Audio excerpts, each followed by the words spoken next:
हाय, मेरा नाम लक्षित सिंह है। मैं एक सेकेंड ईयर में BA स्टूडेंट हूँ from NMCH Patna and I will deal with the topic of B cell neoplasms, जो कि एक सब टॉपिक है लिम्फॉइड नियोप्लाज्म्स का, और वो भी एक सब टॉपिक है WBC डिसऑर्डर्स का। तो WBC डिसऑर्डर्स में बेसिकली प्रोलिफरेटिव डिसऑर्डर्स हैं, और वो डिसऑर्डर्स हैं जिसमें WBC का काउंट बहुत ज़्यादा घट जाता है। और इसमें सिर्फ वाइट ब्लड सेल्स का ही चर्चा नहीं होगा, हम लोग ऐसा भी डिसऑर्डर्स देखेंगे जिसमें प्लेटलेट का काउंट बढ़ जाता है, रेड सेल का भी काउंट बढ़ जाता है। तो WBC डिसऑर्डर्स में प्रोलिफरेशन एक पार्ट है, बट प्रोलिफरेशन सिर्फ कैंसर या फिर नियोप्लाज्म में ही मिले ऐसा ज़रूरी नहीं है। ऐसा भी हो सकता है कि किसी को सेप्सिस हुआ, इन्फेक्शन हुआ और WBC का काउंट बहुत ज़्यादा हाई हो गया, तो वो कोई सेंस नहीं बनाता है कि हमेशा प्रोलिफरेशन मीन्स नियोप्लाज्म ओनली। तो हम लोग स्टार्ट करते हैं WBC डिसऑर्डर्स के साथ।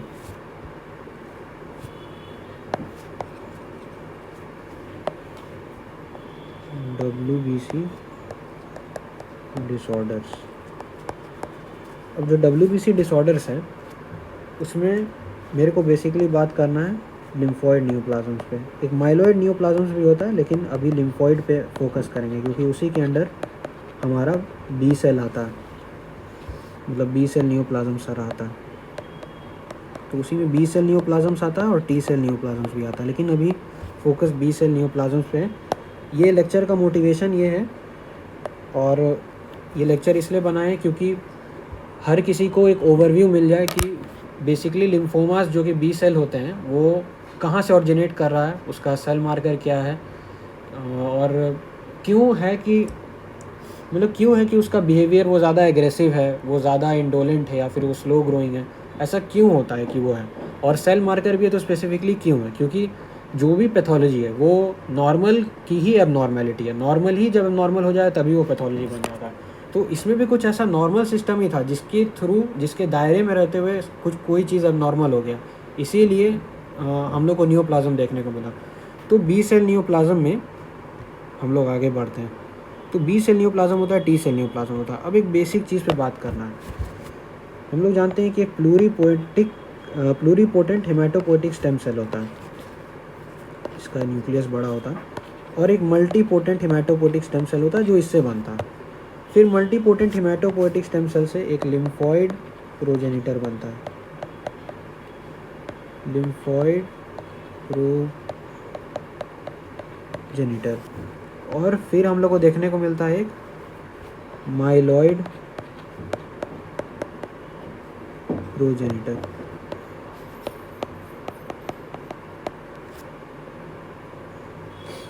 तो लिम्फॉइड प्रोजेनिटर से हम लोग को मिलता है दो टाइप का सेल। एक मिलता है pro T cell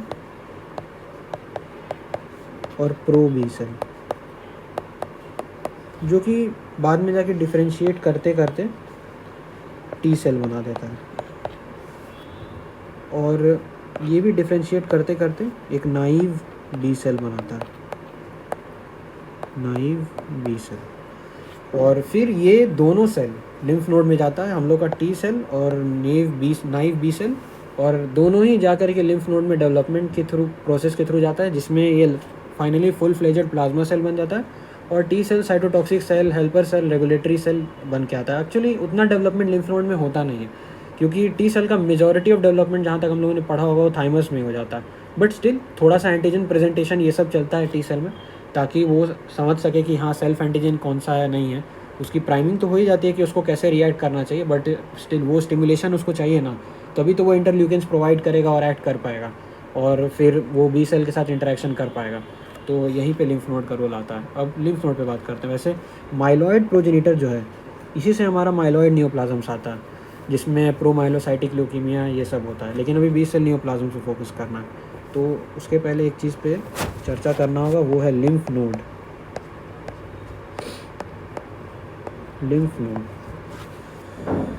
lymph node का स्ट्रक्चर जो है कुछ ऐसा होता है, आप लोग एनाटॉमी में पढ़े ही होंगे।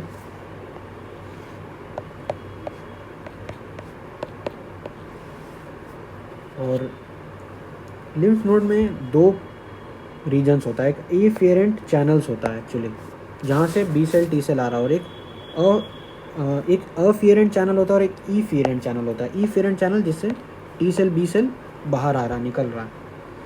और एक कॉर्टेक्स होता है। कॉर्टेक्स जनरली दो पार्ट्स होते हैं, कॉर्टेक्स और मेड्यूला। मेड्यूला में ब्लड सप्लाई होता है लिम्फ नोड का, और कॉर्टेक्स वो स्ट्रक्चर होता है जो कि थोड़ा पेरिफेरी में लाई करता है। लेकिन इसी कॉर्टेक्स में होता है हमारा लिम्फॉइड फॉलिकल्स बहुत सारा, और ये सब प्रॉपरली सेग्रीगेटेड रहता है। और बीच में ये मेड्यूला है, ब्लड वेसल्स है। अब इसी में इसको सराउंड करते हुए, 1 सेकेंड, इसी में इसको सराउंड करते हुए रहता है एक सब कैप्सुलर साइनस। इसको मार्क कर देते हैं, कलर कर देते हैं, ये है सब कैप्सुलर साइनस। सब कैप्सुलर साइनस, और ये है लिम्फॉइड फॉलिकल, और इसको भी लेबल कर देते हैं समझने के लिए। ये है अफियरेंट चैनल, और ये है जो इस एरो के बाद आ रहा है इफियरेंट चैनल। अफियरेंट चैनल और इफियरेंट चैनल, ठीक है। सब कैप्सुलर साइनस वो जगह है ना जहाँ पे सब कैप्सुलर साइनस के नीचे बात करें तो यहीं पे मैक्रोफेजेस एंटीजन को खाता है। अगर ये एंटीजन है तो उसको इंगल्फ करता है, खा जाता है, और फिर उसको प्रोसेस करता है और एक पेप्टाइड की तरह प्रेजेंट करता है टी सेल को, बी सेल को। यहीं पे प्रेजेंटेशन होता है एंटीजन का कि लो मेरे पास एंटीजन है, देखो। वो सेल भी हो सकता है, वो बॉडी का भी हो सकता है, वो पैथोजेनिक भी हो सकता है। अब लिम्फॉइड फॉलिकल पे बात करते हैं। लिम्फॉइड फॉलिकल, अब लिम्फॉइड फॉलिकल जो है ये बहुत ही ज़्यादा ब्यूटीफुल चीज़ है। ये गोल सा जो है यहाँ से उठाया है तो ये लिम्फॉइड फॉलिकल है। अब लिम्फॉइड फॉलिकल में जो है बहुत ही कमाल का चीज़ होता रहता है। इसमें 3 रीजन होते हैं। जो सबसे बाहरी रीजन होता है ये वाला, इसको कहते हैं मार्जिनल जोन, क्योंकि ये मार्जिन पे है तो नाम ही इम्प्लाई करता है कि ये है मार्जिनल जोन। और इसके अंडर में जो लाई करता है ये पार्ट, ये है मेंटल जोन।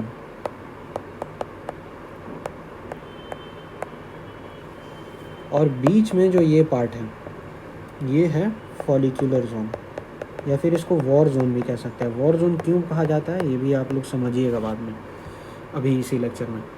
तो मार्जिनल जोन है, मेंटल जोन है, ठीक है।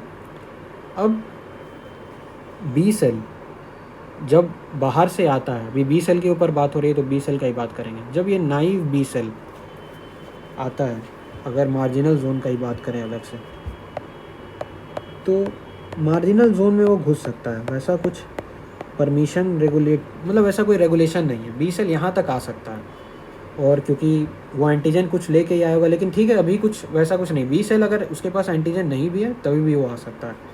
तो बी सेल यहाँ पे आया मार्जिनल जोन में, अभी कुछ नहीं हुआ, इसके पास एंटीबॉडी मॉलिक्यूल है, इमेच्योर है, इसी से वो एंटीजन लेता भी है। और मतलब यही एंटीजन यहाँ पे आता है और स्टिमुलेशंस उसको मिलता है जिस हिसाब से फिर वो एक्ट करना शुरू करता है। तो ये मार्जिनल जोन है। अभी ये CD19 पॉजिटिव है और CD20 पॉजिटिव है, और CD5 मार्कर अभी पॉजिटिव है और CD23 भी पॉजिटिव है। ये मार्कर जो है, ये चारों मार्कर अभी पॉजिटिव रहता है, ठीक है। अब मान के चलो कि इसको किसी ने एंटीजन दे दिया, सब कैप्सुलर साइनस में ही था, मान के चलो एक ऐसा बी सेल था तो जो एंटीजन लेके आया, तो इसको एलिजिबिलिटी मिल जाता है मार्जिनल जोन से मेंटल जोन में आने का। तो मेंटल जोन का बात करते हैं, ये है मेंटल जोन। अब इस मेंटल जोन में अगर बी सेल के पास कोई एंटीजन होता है,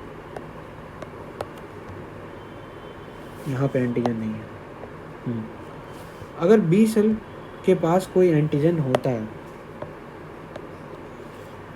तो बोले वो एंटीजन कैसा भी हो, बस एंटीजन होता है, तो CD23 इमीडिएटली नेगेटिव हो जाता है। एक्चुअली कह सकते हैं ना कि ये सब मार्कर्स नेगेटिव पॉजिटिव क्यों हो रहा है बाद में जाते जाते, आप लोग देखिएगा और समझिएगा कि इससे एक एलिजिबिलिटी मिलती है इस जोन के लिए। क्योंकि अगर ये मार्कर्स नेगेटिव नहीं होंगे और ऐसे ही पास ऑन कर जाएंगे तो होगा क्या कि इनका डेथ हो जाएगा। ये इस तरह से सब कुछ मैकेनिज्म सेट है बॉडी में पूरा कि ये मार्कर्स का ज़रूरत है। ये काइंड ऑफ ऐसा बोल सकते हैं कि भाई हम लोग लाइन में खड़े होते हैं या फिर हम लोग कहीं जांच करवाने जाते हैं तो हम लोग को रिपोर्ट दिखाना होता है, इन्वेस्टिगेशन का स्लिप दिखाना होता है हॉस्पिटल में भी। तो अगर वो स्लिप नहीं रहेगा तो कोई हमारा जांच करता नहीं है, क्योंकि जब तक कोई स्लिप लिखेगा नहीं कि हाँ ठीक है तुम्हें इस चीज़ की जाँच करवानी, तो ऐसे तो कोई जाँच नहीं कर देगा ना। तो वही बात है कि ये इसका स्लिप है तरह से कहीं तो। और CD5 पॉजिटिव रहता है और CD19 पॉजिटिव है और CD20 पॉजिटिव है। ये सब मार्कर बी सेल के लिए, किसी भी बी सेल के लिए पॉजिटिव रहता है। तो यहाँ तक ये कहानी है। अब बात यहाँ से शुरू होगा। अब आते हैं फॉलिक्यूलर जोन पे।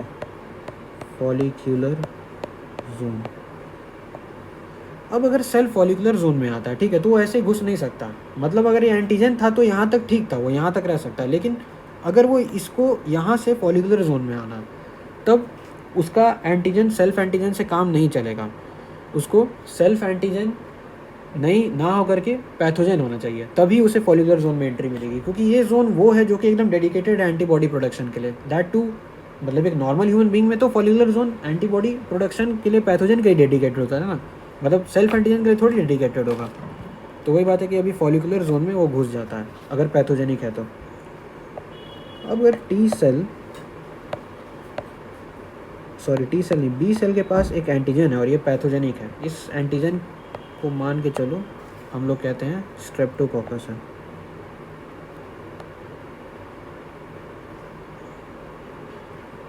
स्ट्रेप्टोकोकस है और इसमें बहुत सारा एपिटोप है।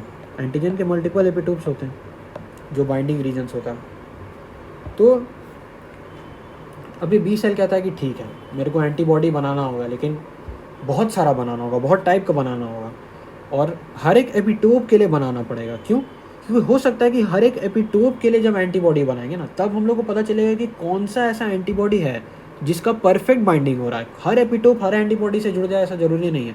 कोई एक एपिटोप होगा स्ट्रेप्टोकोकस में जो कि बहुत ज़्यादा अफिनिटी दिखाएगा और उसी के हिसाब से ही एक एंटीबॉडी बनेगा जो इसको अच्छे से बाइंड कर लेगा। तो हम लोग को एंटीबॉडी बनाना है तो एक्चुअली क्या है कि हर एक एपिटोप के लिए जब स्टिमुलेशन होता है ना, तो हर एक clone of B cell produce होता है। मतलब एक पॉलीक्लोनल रिस्पॉन्स होता है। ये क्लोन बन गया, एक एपिटोप के लिए इस तरह का एंटीबॉडी बनाया, फिर एक एपिटोप के लिए इस तरह का एंटीबॉडी बनाया।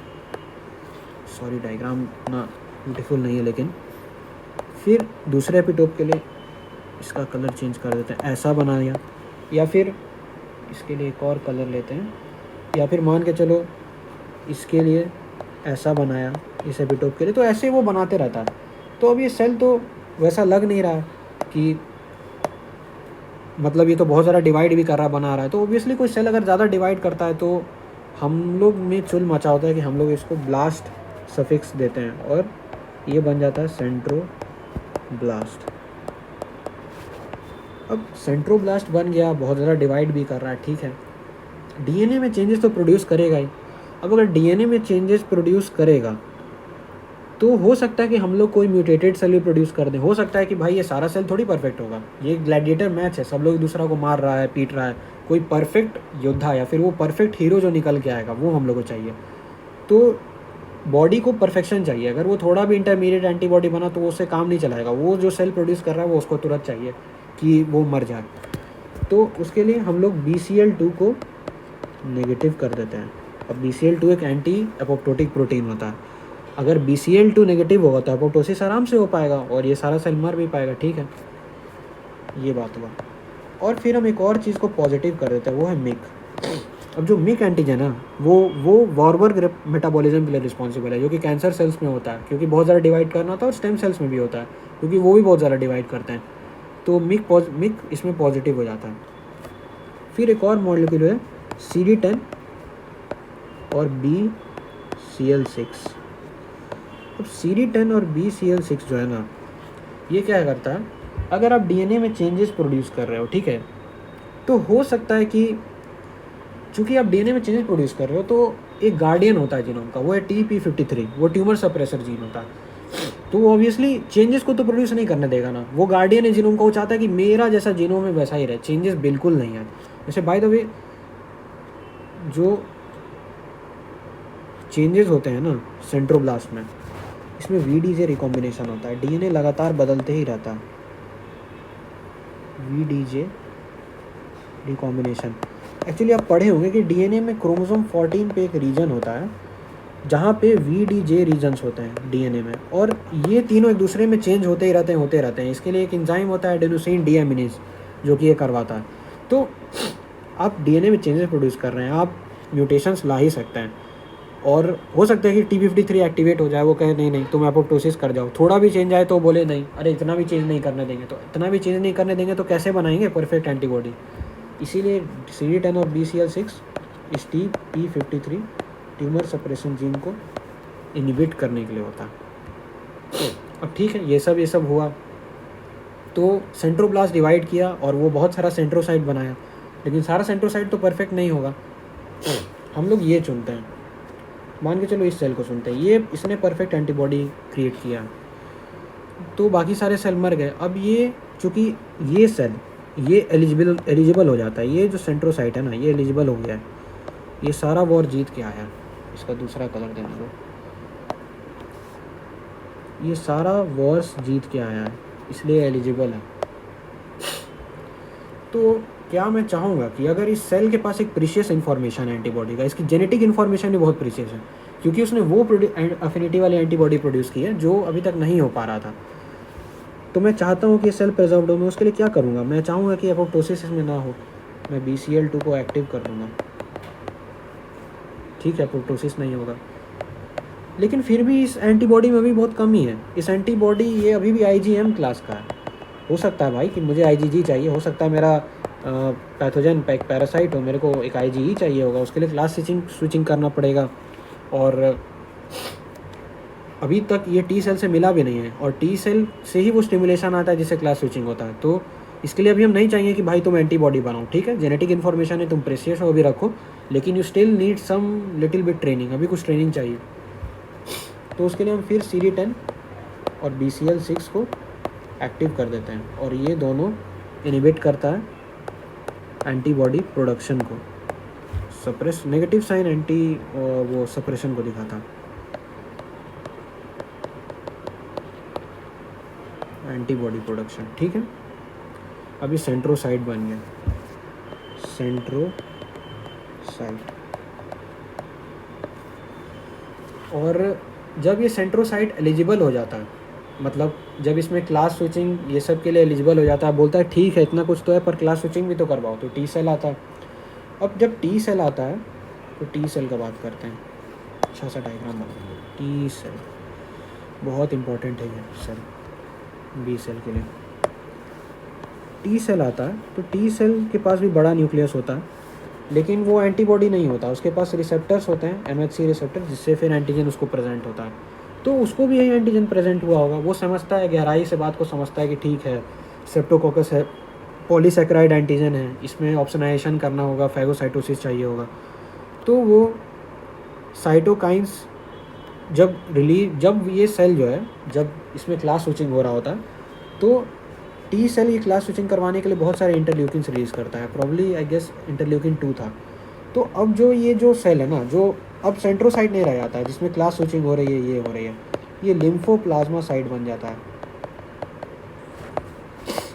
लिम्फोप्लाज्मा साइट, और इसमें क्लास स्विचिंग होता है एंटीबॉडी में जो ऊपर हो रहा था, जिससे हम लोग अफिनिटी को ठीक कर रहे थे। एक्चुअली एंटीबॉडी में ना रीजन्स होते हैं बहुत सारे, थोड़ा सा इसमें माइक्रो का ही पार्ट आ गया बट ठीक है। ये जो रीजन होता है ना, ये वाला यहाँ ऊपर तक ये कांस्टेंट रीजन होता है। कांस्टेंट रीजन, ये दो चेन होते हैं, हैवी चेन, लाइट चेन, और दोनों में कांस्टेंट रीजन होता है ये।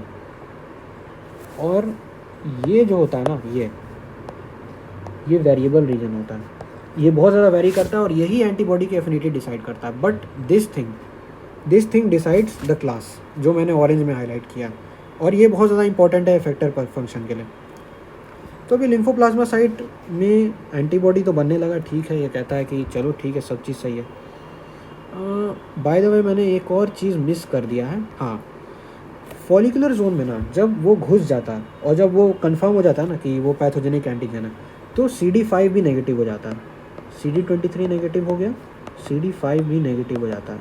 ये आप लोग याद रखिएगा, मैं इसको बॉक्स कर देता हूँ। हाँ, तो ये भी नेगेटिव हो जाता है। अब जब ये लिम्फोप्लाज्मासाइट है, ये परफेक्ट एंटीबॉडी प्रोड्यूस कर रहा है, क्लास भी इसका सही है, तो ये सोचता है कि यार ठीक है, मैं तो खुद भी बहुत सारा बना पा रहा हूँ एंटीबॉडी, लेकिन ये कितना सही रहता कि अगर मैं अपने जैसा ही और बना पाता, लेकिन मेरे में वो स्टिमुलेशन नहीं आ रहा, मेरे को वो फैक्टर नहीं मिल रहा है कहीं से, वो ग्रोथ फैक्टर चाहिए मेरे को कहीं कहीं से, मेरे को वो होता है ना, वो पैराक्राइन, ऑटोक्राइन ग्रोथ फैक्टर, वो सब चाहिए।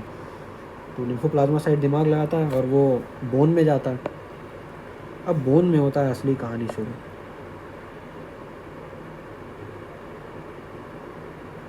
हाँ, अब जब बोन में गया तो लिम्फोप्लाज्मासाइट बोन में जाके स्टक अप हो जाता है। अब बोन तो ऐसा नहीं है कि रेडी न्यूट्रिएंट्स देगा अपना, सब अपना न्यूट्रिशन अपने पास रखते हैं। तो ये क्या करता है ना कि प्लाज्मा सेल्स के पास ये जो एकदम परफेक्ट एंटीबॉडी, में इसको थोड़ा हाइब्रिड टाइप से दिखाता हूँ कि इसने बनाया है वो perfect antibody.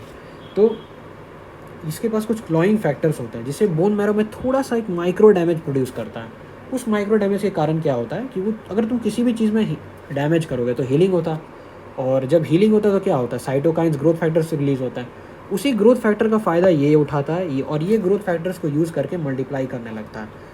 Uses growth factor released during healing. जो हीलिंग के वक्त, या फिर इसको ब्लॉक लेटर्स में लिखते हैं और अच्छे से,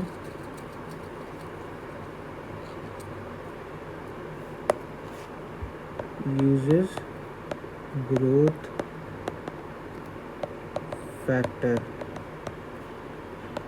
रिलीज्ड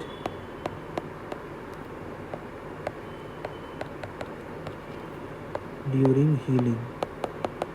तो जो हीलिंग के वक्त जो ग्रोथ फैक्टर रिलीज होता है ना, ये इसको यूज़ करता है और काफ़ी ज़्यादा डिवाइड करता है, मतलब बहुत ज़्यादा, और इससे हेल्प होता है। तो आप सोच सकते हैं कि एक स्ट्रेप्टोकोकस के लिए इतना सारा मेहनत, लेकिन पता है एक बहुत ही गजब का बात है कि इससे आप बहुत चीज़ें बता पाइएगा। अब जब मार्जिनल जोन में बी सेल आया था तो थोड़ा बहुत ये था अपना लिम्फ नोड में, मतलब ठीक है, इसको फुल फ्लेजेड एंट्री नहीं मिली थी, इसके पास एंटीजन नहीं था। बट जब ये ब्लड में था तो ब्लड सही आया होगा, ब्लड, जब ये ब्लड में था तो ब्लड से ही यहाँ टपका होगा मार्जिनल जोन में। तो जब ब्लड में मल्टीप्लिकेशन नाइफ बी सेल का बहुत ज़्यादा बढ़ जाता है तो उसको हम लोग बोलते हैं CLL। CLL क्या है? Chronic lymphocytic leukaemia. और यही अगर लिम्फ नोड में पहुंचा होता और मान के चलो तब इसमें म्यूटेशन आता, तब इसको चुल मचता कि हाँ मेरे को बहुत ज़्यादा मल्टीप्लाई करना है, तब ये होता है SLL, स्मॉल लिम्फोसाइटिक लिम्फोमा। अब यही है, और मार्कर्स भी वैसे ही कॉरिस्पॉन्ड करता है कि क्यों ऐसा है। अच्छा, अगर मेंटल जोन में होता, अगर ये सेल इतना तक भी आ जाता, एंटीजन भी लेके आता, और मेंटल जोन में अगर इसमें कोई म्यूटेशन आता, जो कि मैं बाद में बताऊंगा अभी क्या म्यूटेशंस होते हैं स्पेसिफिकली, तब हम लोग इसको कहते हैं mantle cell, 1 second, mantle cell lymphoma. और इसलिए आपने नोटिस किया होगा कि क्यों भाई ऐसा क्या हुआ कि ये CD23 नेगेटिव हो जाता है, CD5 पॉजिटिव हो जाता है, बट इसीलिए होता है, इसका एक रीज़न है, हर चीज़ का एक रीज़न है। अच्छा, हम यहाँ फॉलिकुलर जोन में 2 सेल आता है, एक आता है सेंट्रोब्लास्ट, एक आता है सेंट्रोसाइट। तो अगर सेंट्रोब्लास्ट यहाँ पे म्यूटेट हो गया, नोटिस करिएगा कि जब हम लोग बर्किट्स लिम्फोमा का बात करते हैं तो वहाँ 814, या फिर फॉलिकुलर का लिम्फोमा में 814, 1114, ऐसा क्यों म्यूटेशन रहता है? उसका कारण है, उसका रीज़न है, क्योंकि क्रोमोसोम 14 जो है ना, वहीं पर देखो हर चीज़ कैसे रिलेट होता है, नॉर्मल चीज़, क्रोमोसोम 14 पर ही वो क्रोमोसोम, मतलब वो क्रोमोसोम 14 पर ही वो रीजन है जो कि रिस्पॉन्सिबल है VDJ रिकॉम्बिनेशन के कारण। तो ये मतलब जाहिर सा बात है कि अगर ये इतना ज़्यादा इसमें आप प्रोड्यूस कर रहे हैं चेंजेस, तो यही म्यूटेशन से भी रिलेटेड होना चाहिए। तो इसलिए 8-14, 11-14 मोस्ट कॉमनली रिलेटेड रहता है म्यूटेशन से।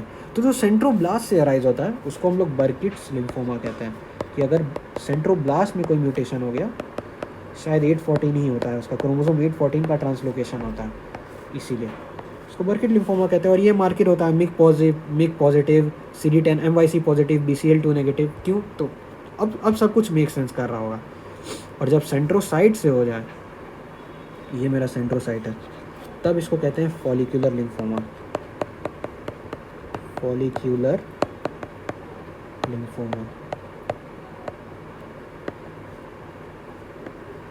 अब ये जो फॉलिक्यूलर लिम्फोमा है, ये सेंट्रोसाइट से अराइज हुआ, इसमें भी शायद 11-14 का म्यूटेशन रहता है। तो देख रहे हैं आप क्रोमोसोम 14 कैसे हर चीज़ में आ रहा है, क्योंकि भाई उसी को अल्टर करके हमने सब कुछ किया।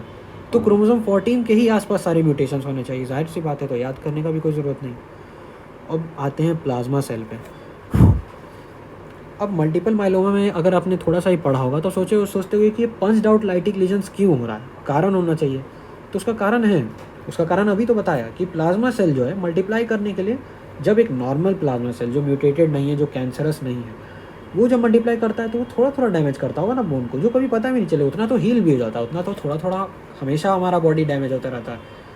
लेकिन ये प्लाज्मा सेल बहुत ज़्यादा डिवाइड करना चाहता है, ये बोन को बहुत ज़्यादा क्लॉ आउट करेगा और प्रोबेबली एक कंसिडरेबल डिस्ट्रक्शन करवाएगा बोन टिश्यू का। इसीलिए हम लोग देते हैं कि पंच्ड आउट लीजन्स होता है। देखो हर चीज़ का एक रीज़न है। तो जब प्लाज्मा सेल बहुत ज़्यादा मल्टीप्लाई करने लगे तो इसी को हम लोग कहते हैं मल्टीपल माइलोमा। ये सारे डिसऑर्डर्स को मैं डिस्कस करूंगा, लेकिन देखिए बेसिक चीज़ अगर क्लियर नहीं होता ना तो आप लोग घुस नहीं पाते। आप लोग को एक बैक स्टोरी होनी चाहिए, तभी आप हर कैरेक्टर को समझ पाते हैं। वैसे ही पैथोलॉजी में भी यही होता है कि you need a back story, then only you can understand everything, each and everything. तो यही है। अभी के लिए हम जो नेक्स्ट वीडियो बनेगा उसमें हम और भी लिम्फोमास को डिस्कस करेंगे, ये करके ये सारे लिम्फोमास को, और and I will try to explain all of them. तब के लिए bye bye, see you all.